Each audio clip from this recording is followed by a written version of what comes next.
Hey there, it's Lukazi casting some more games from you from CastIt subreddit.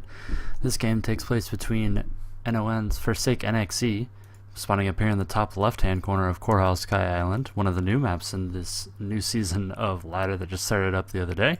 And in the bottom right-hand corner we have Dilvish. The blue Zerg. Oh, we actually kind of didn't pay attention where that was getting rallied out to. Interesting. In the bottom right-hand position. Now, it's kind of an interesting map in ZVT because actually just like 6 pooling or 10 pooling is actually really effective on this map because you can't block both of these before they get there, and your Overlord can pretty much get over here by the time that your Lings are popping if you 10 pool, and then you'd be able to see which side is actually walled off. So a lot of Zerg players are just flat out rushing on this map a lot right now, so you gotta be pretty careful when it comes to that. So pretty interesting thing that a lot of people are doing. And it looks like he's gonna try and wall off this side. He's patrolling, make sure no one's gonna roll up and prevent him from building that racks. In the meantime, if you command center first or command center expand, something like that, you can actually maybe block it. I haven't seen anybody try that one yet, but I know I was watching Idris stream the other day and he was just laughing as he 10 pulled Terrans over and over again. It was actually pretty funny. Alright, so the Zerg's going to move up and has taken his expansion. Not too crazy there, pretty expected. The Terran looks like he's probably going to go Reapers, which is interesting because Reapers actually can't get up here, I don't think. I mean, I guess they hop up right here. There's a pretty decent amount of surface area, I guess, for hopping up and down. So we'll have to see what he does with that. If he decides to go Reaper, he's taken that gas and he hasn't started the first unit, so I'm assuming he's waiting to build a Reaper. Okay, yeah, there it goes. Reaper is starting up here, spawning pool down. All really standard play out of both players thus far. Overlord's kind of pathing interestingly. It went all the way up here to the north before heading across. SCV scouted in and saw that indeed he is playing a Zerg. I'm not really sure what he expected to see per se. He sees no gas. That's pretty important.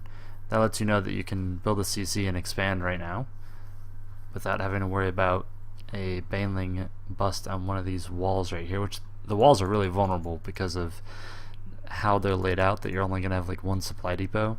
There's not like a situation where you're going to have bunkers down here in the low ground or something like that, so it's actually pretty vulnerable. At the very least, Banelings would kill a supply depot and a bunker at the same time if you hit it, so that's always interesting to see as well. Again, new map. Actually, I haven't casted any games on it. I've only played on it like twice, but I do like it. I've seen a lot of, was it Pro League games? Or was it GSTL? I guess it was Pro League. I watched an Innovation TvT on here, and I'm trying to think what other. I saw Protoss were staring on here too. It's pretty cool. I like this map a lot. Again, I'm not sure about the whole speed link, you know, like the 6 pool being able to do so much damage, but we will have to see. Reaper scooting around, seeing what he can see in here. Sees still that there's no gas. It does look like he might get picked off. Oh my gosh, 8 HP right now, and he is going to get away. He's off creep, which means the Lings will not be able to catch him. Did he see? Yeah, he saw the expansion, didn't he? No, he didn't see the expansion. He doesn't see that double gas just got taken at this expansion either. That's actually really important information to miss, because he hasn't seen any gas at all in the main, so he might be thinking that the Zerg would maybe expand to one of these other positions, which he hasn't really scouted the bottom one. I guess you maybe would have been able to see that as he scooted past. So now he's gonna move around, see what's going on. Meantime, Terran player is doing the most standard follow-up, which is he reactored onto his factory. He's building Hellions right now, moving over into Bio and picking up a third base.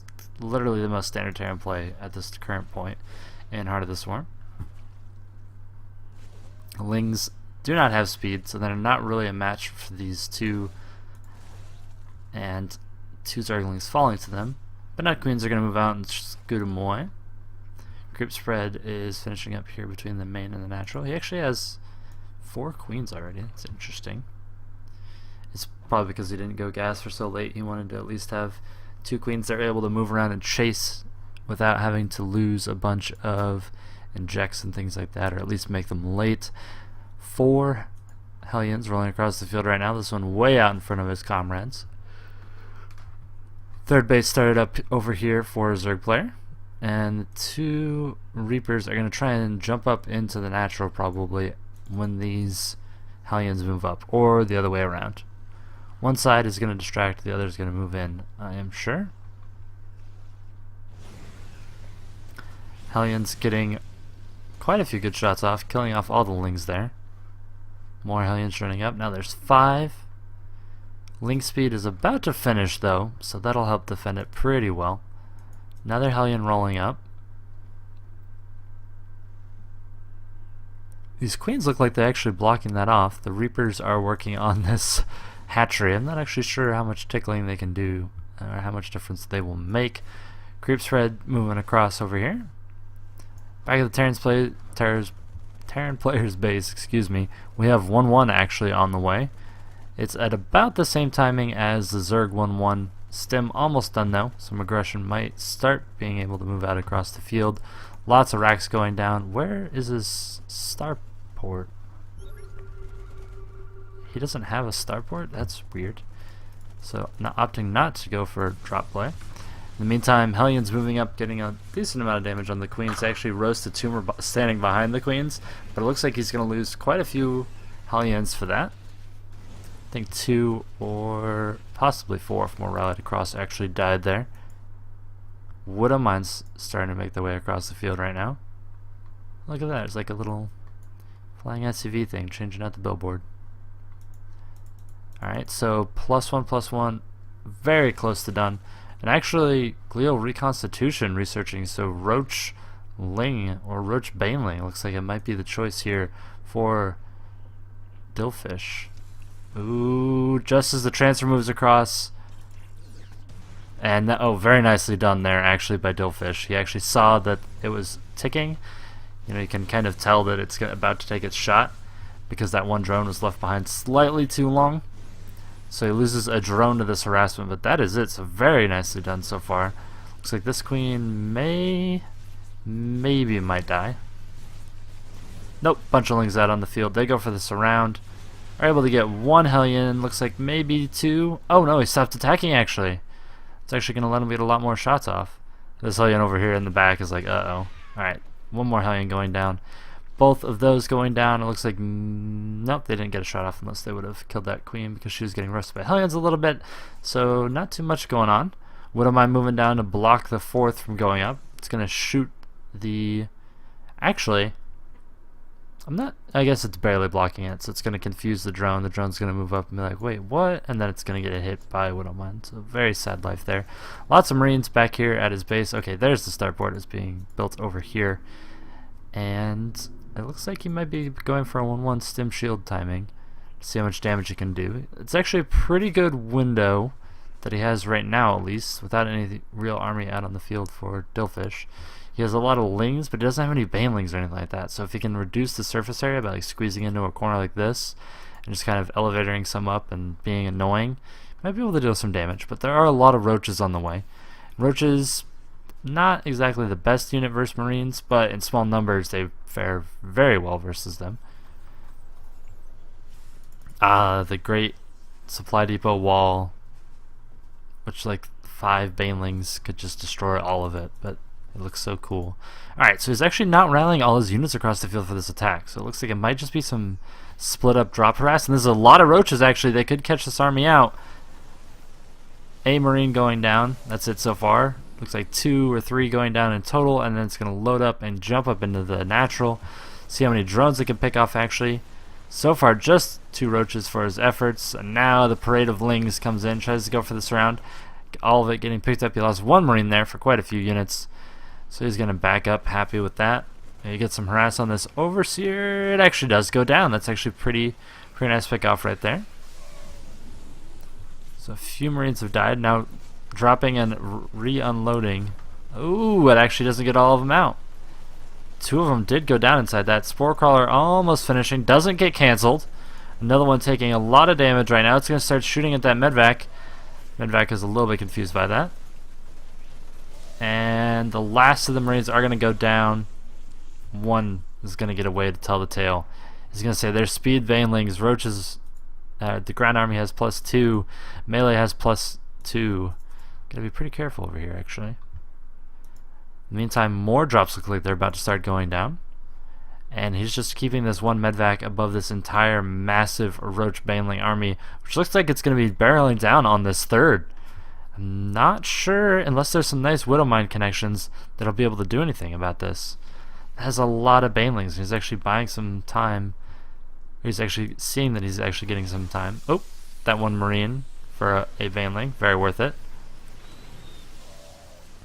Roach is taking the few shots up there at the front. Of course, that's why you'd want to move them forward first. And now Banelings, like I was talking about, crashing into this third base. That, oh my goodness, that Widowmine just killed like 15 Banelings. But there's still quite a few that are going to be able to roll up. And again, a supply depot is all that's holding this wall. Widowmine blowing the rest of them up. But it looks like the Terran should be able to hold pretty easily here. When you have this many Marines and this many medvacs, where each one of them actually is able to heal, Roaches are going to take a really long time to kill them, and since you're standing inside the production, actually get a lot done. In the meantime, the counterattack here out of forsakeNXE, he's getting a lot of damage done. He's cutting off all the reinforcements from coming back across the map. The third died to the drop over here. That medvac is loaded back up, and it looks like it's going to hit the natural. This army is going to get crushed by Banelings, though, in just a second. A few Banelings being wasted on the Marauders.